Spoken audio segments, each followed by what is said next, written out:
You have been lied to by your own senses. Right now, look at your hand. You see something solid, stable, separate from the air around it. But that solidity, it is a story your nervous system is telling you to keep you functional. If you could see what is actually happening at the level of quantum fields, you would see something closer to a symphony than a thing. Vibrating patterns of energy, temporarily holding a shape, with no clear line where you end and the rest of the universe begins.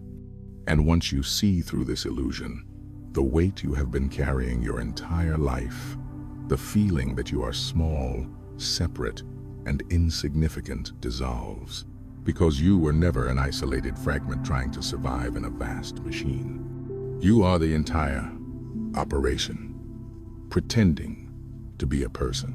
Now here is the funny part. Right now, feel the air on your skin. Notice, you cannot find the exact boundary. The sensation of touch is continuous. There is no hard edge where you stop and not you starts. Your breath is not yours. It is the atmosphere moving through a temporary opening. What you call my body is a pattern in a forest that has been growing for 14 billion years. The forest does not ask permission to grow, and neither do you. You feel insignificant because you have been taught to see yourself as a noun, a separate, isolated thing in a world of other separate things. But physics tells a different story. In quantum field theory, what we call particles are not solid objects. They are excitations, ripples in underlying fields of energy that permeate all of space.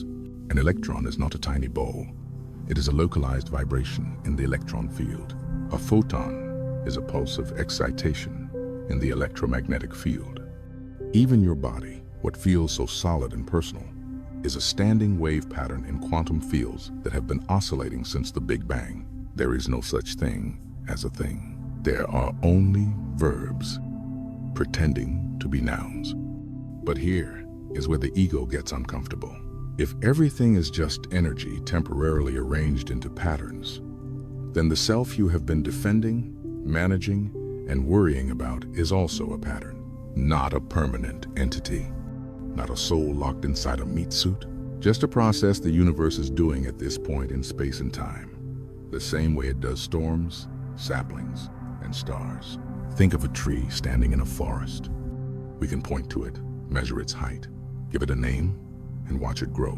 But beneath the soil, something invisible is happening. Its roots are woven into a vast fungal network, a living web connecting it to every other tree in the forest. The old-growth giant sends sugar and nutrients through underground threads to saplings struggling in the shade. Information flows. Chemical signals pass between species.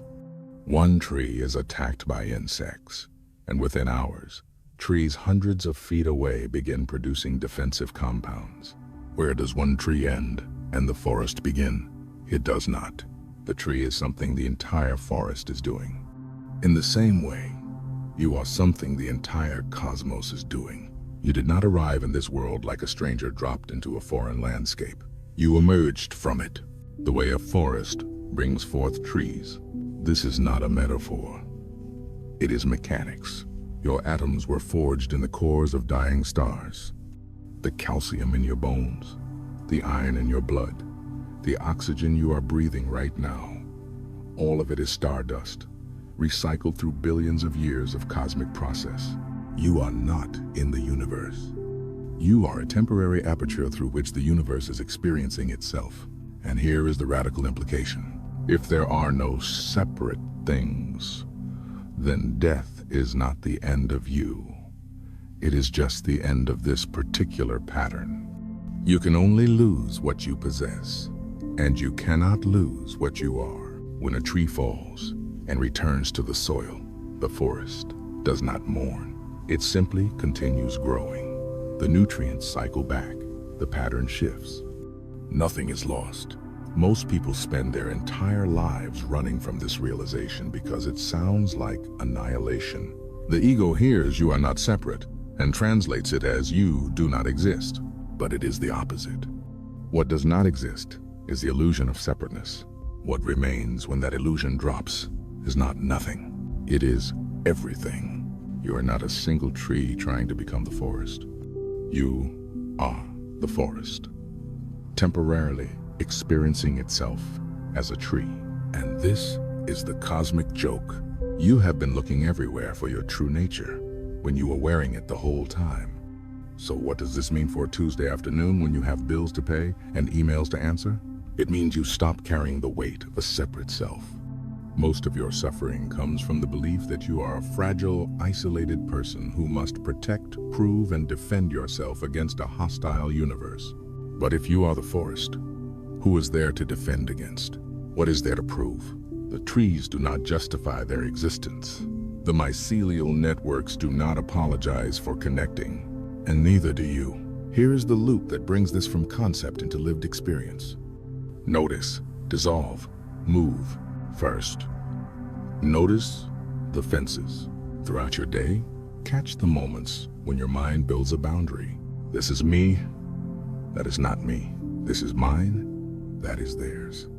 I am this role, this label, this story. Do not fight the fences, just notice them.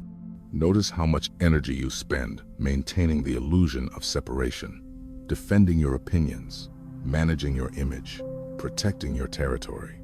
The act of noticing is already the beginning of freedom. You cannot be what you can observe.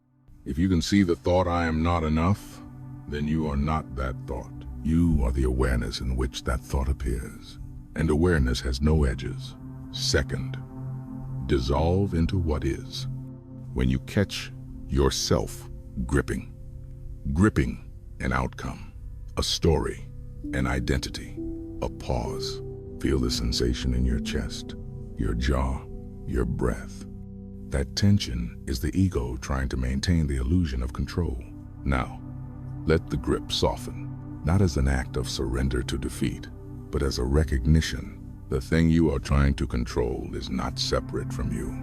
The situation you are in is not happening to you. It is you happening. Ask, what if this moment is not a problem to solve, but the forest experiencing itself through this form? You are not separate from the challenge. You are the challenge, and the one facing it, rooted in the same soil. Third, move as the whole. Now, take the next action, but not from the position of a separate self trying to get somewhere. Move as a tree grows, because that is what trees do. Act not because you are trying to prove, protect, or escape, but because action is what the moment is calling for. Write the email, make the call, solve the problem, but do it the way a forest absorbs sunlight, effortlessly, because that is its nature. This is not passive. It is the most powerful way to move, because you are no longer fighting yourself. You are no longer split between the one who wants and the one who fears. There is just the doing and the awareness of the doing, growing from the same source. Run this loop, notice, dissolve, move in the small moments. When you are stuck in traffic, when someone criticizes you, when fear spikes in your chest, each time you weaken the habit of separation and strengthen the recognition of wholeness. And here is what happens over time. The question stops being, how do I get what I want? And becomes, what wants to happen through me? You stop trying to control the forest and start noticing that you are the forest.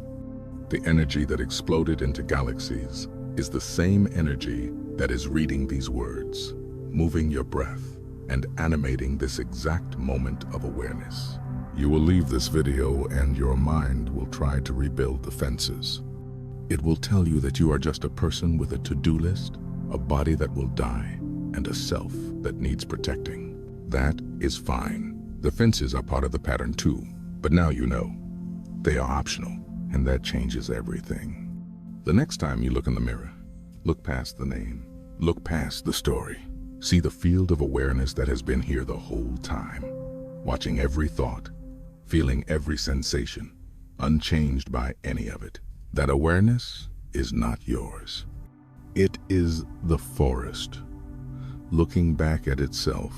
You were never the question. You were always the answer, pretending not to know.